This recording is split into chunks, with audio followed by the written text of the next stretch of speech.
They're just one win away from becoming the 7th-8 seed to pull off an upset in NBA history. This series between the Detroit Pistons and the Orlando Magic comes down to one moment, an undrafted player rising up and putting a newly crowned All-Star on a poster. And Jalen Duren sitting on the floor, expressionless. That one image perfectly sums up this series. Duren has been completely overwhelmed by the shorter, stronger Wendell Carter Jr., averaging just 9 points and 8 rebounds on 47% shooting. Even backup Isaiah Stewart has looked tougher. Duren has completely disappeared. That leaves Cade Cunningham carrying everything alone. 40 minutes a night, 30 points per game.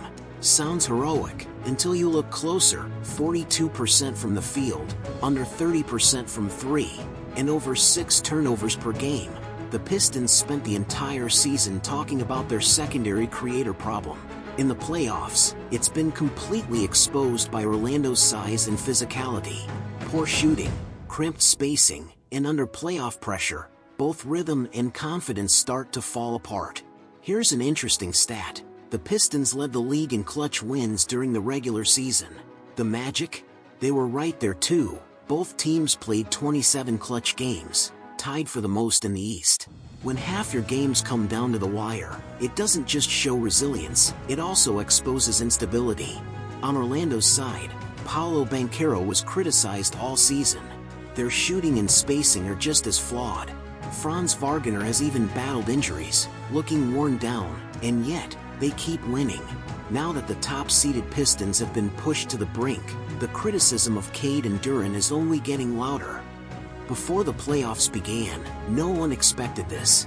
A Detroit team praised for its two-way dominance and viewed as a title contender has completely fallen apart. And the biggest reason? Their two core players have delivered disastrous performances. As a #1 pick, Cade became the face of the East in the regular season. All-Star starter. Award finalist. Many believed he had a legitimate All-NBA case. But in the playoffs, he's looked like a completely different player.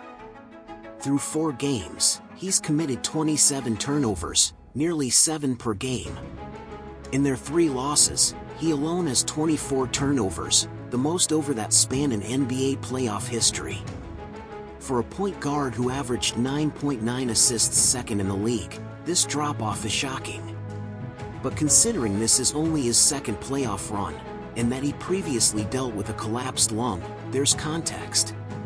Duren? Much harder to explain.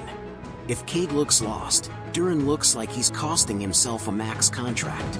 In the regular season, 19.5 points, 15 rebounds, 65% shooting. All-Star. A key reason Detroit finished first in the East. Many analysts believed he was headed for a 5-year, $239 million max deal. But in the playoffs, a complete collapse. Through 3 games, 9 points, 8.3 rebounds, his production cut in half. Game 4? Just 12 and 8. That's nowhere near enough for a supposed #2 option.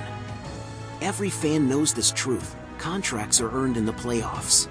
Take Jimmy Butler and James Harden, same age, 36. In the regular season, Harden's numbers are better. But Butler's playoff consistency is why he still earns over $54 million, while Harden sits closer to $39 million. Even if Harden didn't take a pay cut, his playoff resume likely wouldn't justify Butler-level money. Of course, this is only the second playoff run for both Cade and Duren. Being on the brink of elimination as a #1 seed is ugly, but they're still young. There's time to grow. And 3-1 isn't the end.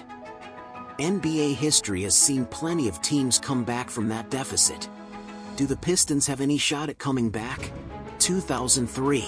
That year, the #1 seed Pistons fell behind 1-3 to the Orlando Magic, and came back against Tracy McGrady. History has a strange way of repeating itself. Only this time, the roles are reversed.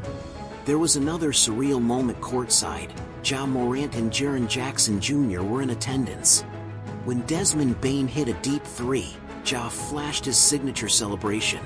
For a second, it felt like time had rewound, back to 4 years ago when they stormed into the second round together. And now, the Pistons, once a model rebuild story, have lost themselves right at the start of the playoffs. Whether they can remember how Detroit clawed its way back 20 years ago, no one knows. But one thing is clear: if you ignore your flaws all season, when the storm finally hits in the playoffs, there's nowhere left to hide.